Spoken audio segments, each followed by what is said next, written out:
நான் ரொம்ப நாளா டிவில வரணும், எம்ஜிஆர் பத்தி பேசணும்னு ஆசைப்பட்டேன். அப்படி என்ன பேச நினைச்சீங்க எம்ஜிஆர் பத்தி? அதாவது எம்ஜிஆருடைய படங்களுடைய புள்ளி விவரங்கள் தெரியும். அவருடைய படத்தை பத்தி அகர வரிசையில 134 படத்தை என்னால சொல்ல முடியும். ஓ, எல்லாத்தையுமே சொல்லுவீங்க. ஆமா. அவருடைய 13வது படம் என்ன? 13வது படம் 13வது படம் வந்து ஸ்ரீமுருகன். ஓ, 110வது படம்? 110வது படம் வந்து பட்டிக்காடு பொண்ணையா. 65வது படம்?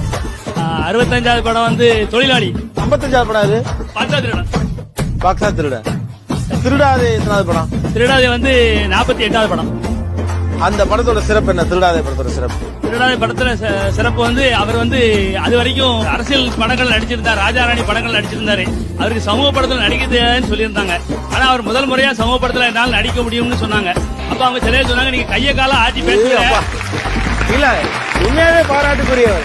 நீங்க கைய கால ஆட்டி பேசுவீங்க, உங்களுக்கு சமூக